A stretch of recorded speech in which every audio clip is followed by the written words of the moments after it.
There are moments in life where everything goes quiet. Not the peaceful kind of quiet, not the quiet that soothes, but the kind that haunts. The kind where your prayers hit the ceiling and fall back down like dust. The kind where you wonder if heaven heard you at all. You've been faithful. You've been patient. You've cried without an audience. You've endured without applause. And still, nothing. But hear me now. That silence is not empty. It is sacred. Because when God prepares a soul for something great, He doesn't rush. He refines. He reshapes. He removes everything that cannot go with you into the next season. This isn't punishment. This isn't rejection. This is preparation. And soon you'll understand. You weren't being forgotten. You were being forged. The silence before the storm is sacred. There's a kind of silence that arrives not to comfort you, but to confront you. It comes when the world outside goes on undisturbed, and you are left sitting in a stillness so sharp it almost hums.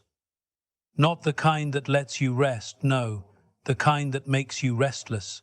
The kind that presses questions into your mind in the middle of the night. Why is nothing moving? Why is no door opening? Why is the answer to my prayer still absent? But here's the thing most people miss in that silence. It is not a void. It is not the absence of divine activity.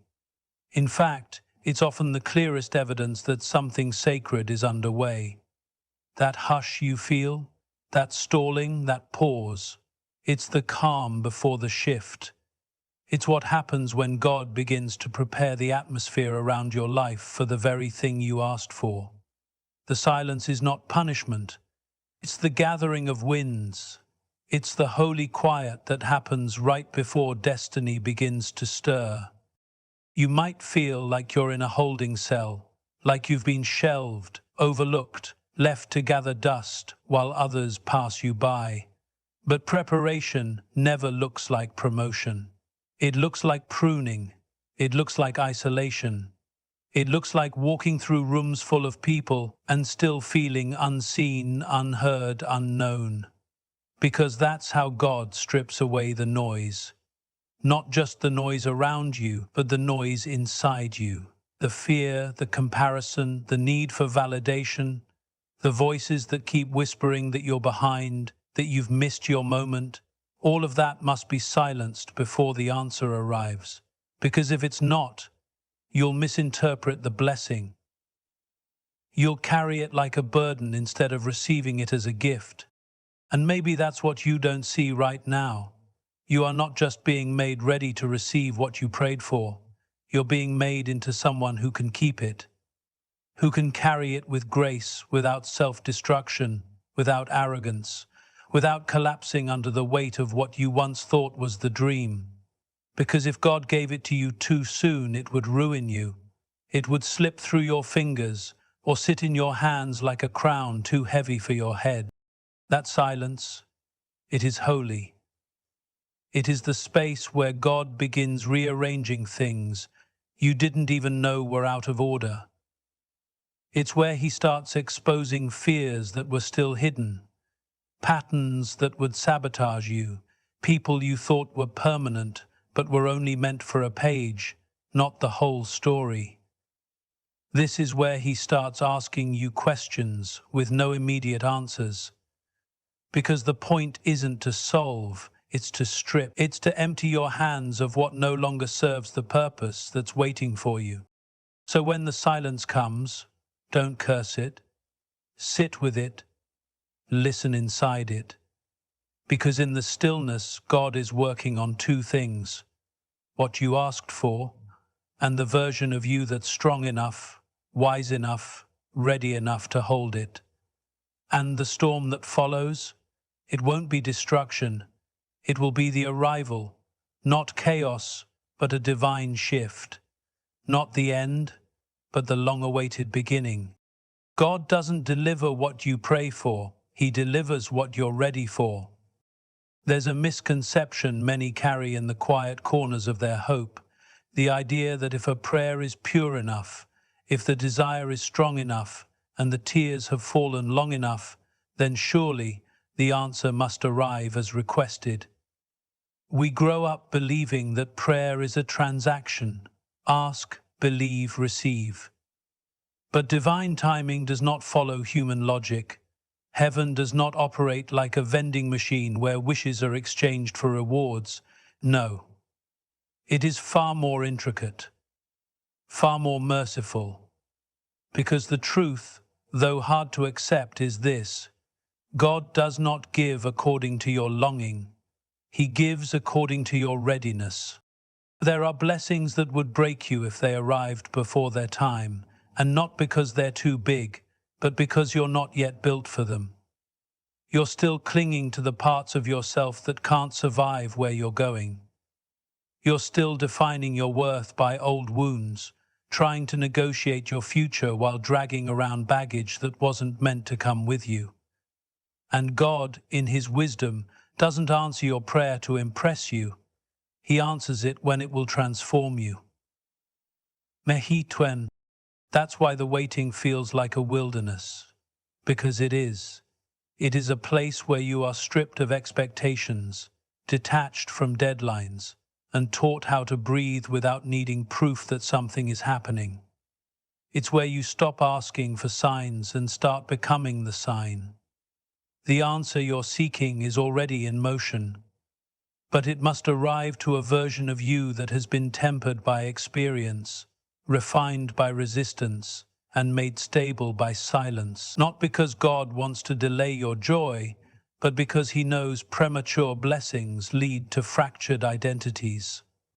You may not realize it, but every unanswered prayer was in some way a shield. Every delay was a soft barrier between you and something you weren't yet equipped to carry, because a prayer answered too soon can become a burden too great. What you thought you were ready for might have only been a reflection of your hunger, not your maturity. And that difference matters. Hunger says, I want it. Maturity says, I'm ready to hold it without losing myself. And God waits. Not because He's ignoring you, but because He's building something inside you. Endurance, patience, discernment, strength. He's teaching you how to sit with uncertainty without unraveling. He's letting you walk through rooms filled with people who don't see your worth. Not because you're invisible, but because you're being trained to stop seeking approval where it was never meant to be found. Eventually, you'll look back and understand why some things took as long as they did.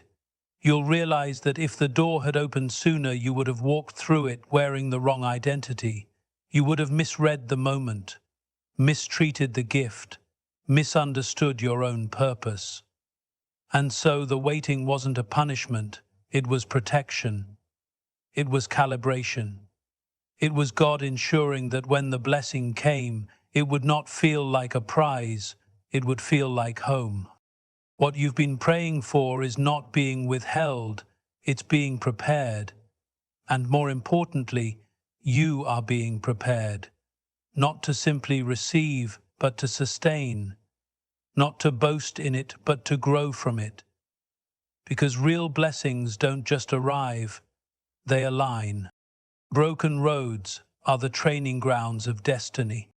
There's a certain kind of pain that leaves a mark not on the skin, but on the soul. It's not dramatic, it's not loud, it's the quiet ache of trying to move forward when everything around you feels fractured. The path you thought you'd walk has collapsed beneath your feet, and you're left picking your way through pieces of what used to be dreams. Plans once felt certain, and now they feel foolish.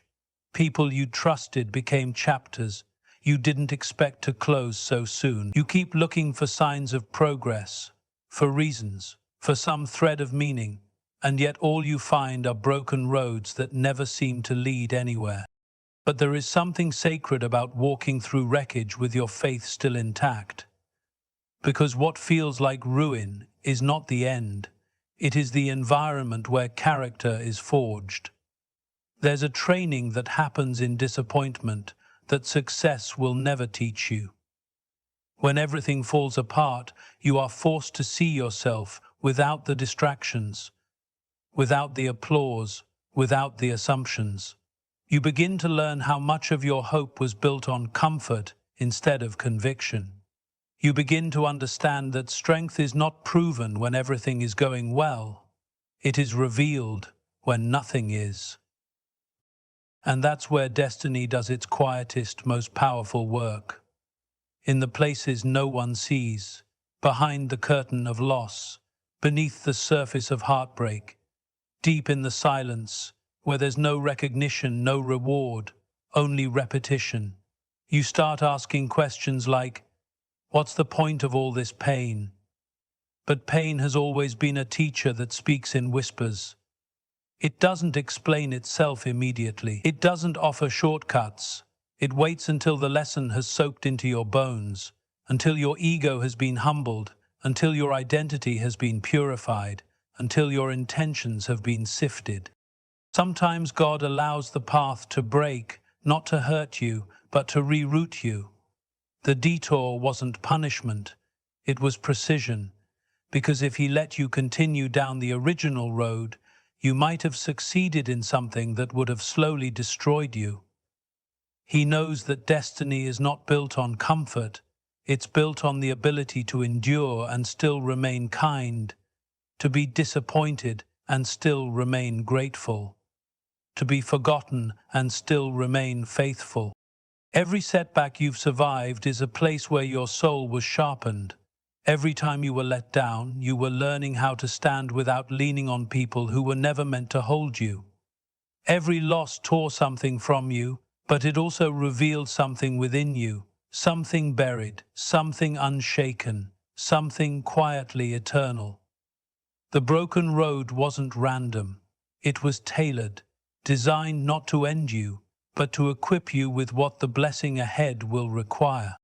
You'll look back one day and realize that the path you resented was actually the proving ground, that the years you thought were wasted were the exact years that prepared you for what's next. Destiny never arrives polished. It arrives with the echo of everything you've survived, and that echo doesn't disqualify you, it authenticates you. What you prayed for is still coming, but it's being delivered to someone who didn't just wait for it, someone who was trained for it. And that training didn't happen in victory, it happened in valleys. It happened when no one clapped for you. It happened when you kept showing up even when everything in you wanted to quit. That's what the broken road was for, not to break you, but to build you into someone unshakable. You are not being punished, you are being positioned. There are seasons in life when everything seems to slip out of your hands just as you begin to grasp it. You hold hope delicately, only to watch it dissolve without explanation. You invest in people who eventually become strangers. You enter rooms with open hands and leave with empty ones. And slowly, without even realizing it, your heart begins to interpret these patterns not just as loss, but as punishment. You start to question whether some invisible mistake disqualified you from the very peace you've been begging for. But not every closed door is condemnation. Not every goodbye is rejection. Sometimes what feels like removal is actually redirection. And that shift, painful as it may be, is not designed to diminish you.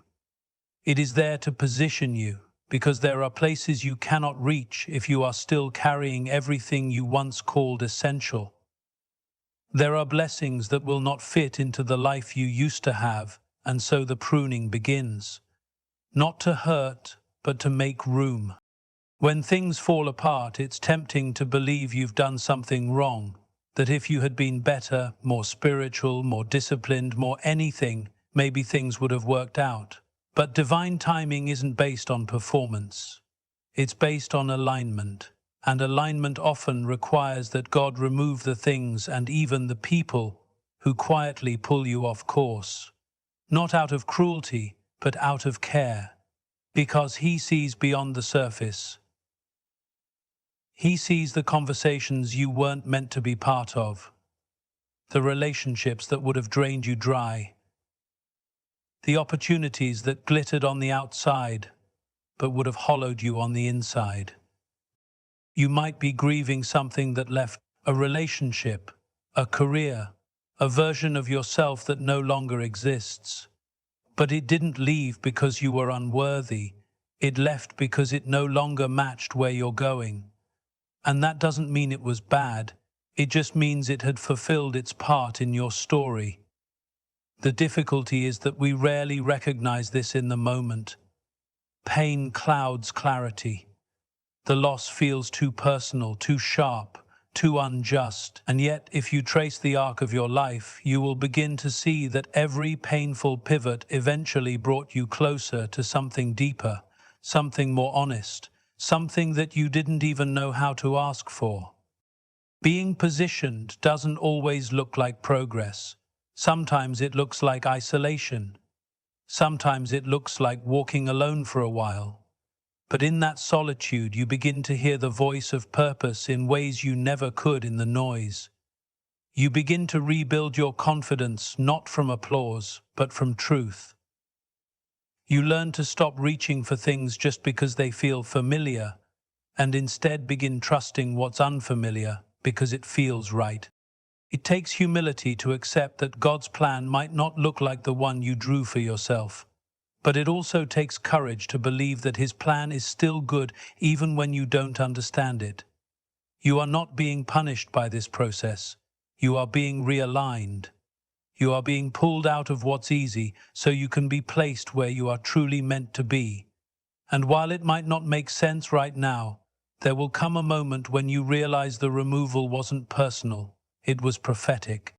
In the silence, in the loss, in the redirection, you are not being cast aside, you are being moved, not backward, not downward, but into position, into a space, a time, a purpose that fits you so fully, you will wonder why you ever tried to force yourself into anything else. When it arrives, you'll know why it took so long. There comes a point in every journey where you begin to forget what you were even walking toward. The goal fades under the weight of delays, detours, and the quiet erosion of hope.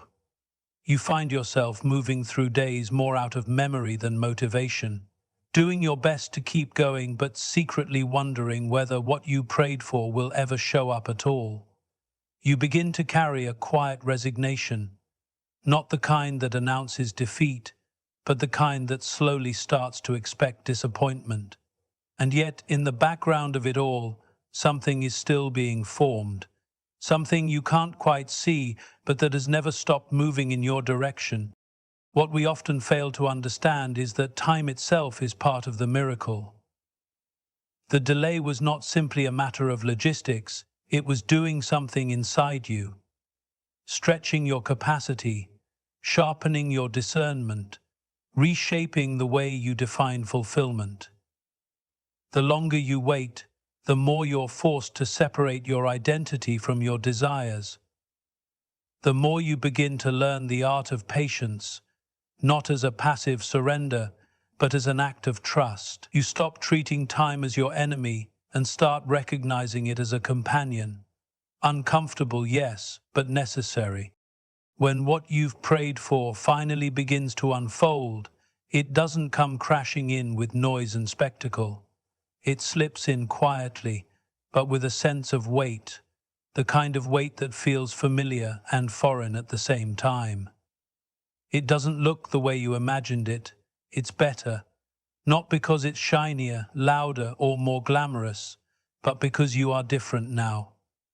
You're no longer chasing it to feel whole, you're receiving it with hands that are no longer desperate, but steady. The waiting shaped your grip. It taught you how to hold a blessing without suffocating it, without needing it to prove anything about your worth. The beautiful irony is that if it had come when you first asked, you wouldn't have been able to recognize it for what it truly was. You might have questioned it, mishandled it, or even rejected it, thinking it was too small, too slow, too unfamiliar. But now, when it arrives, you will sense it, not just with your eyes or your emotions, but with the quiet understanding of someone who has been prepared. You will carry an awareness that this is not just something you wanted, it is something you grew into.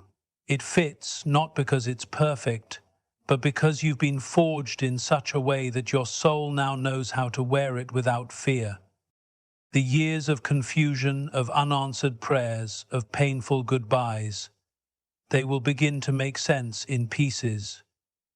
You'll look back and trace the invisible fingerprints on your story. You'll see how every detour kept you from what would have destroyed you, how every delay planted a deeper wisdom in you, how every moment of silence was not a void, but a holy hush. A space being cleared so that what is truly meant for you would have room to enter. And perhaps the most humbling revelation will be this: the thing you were praying for was never just about the thing itself. It was about who you would become while you waited. It was about the layers you would shed, the strength you would gather, and the quiet resilience that would become your foundation. Because in the end, the blessing is never just the destination. It is also the version of yourself that emerged along the way. And when you stand in that moment, in the presence of the long-awaited answer, you will not wish it had come sooner. You will simply whisper with full understanding, "Now I see."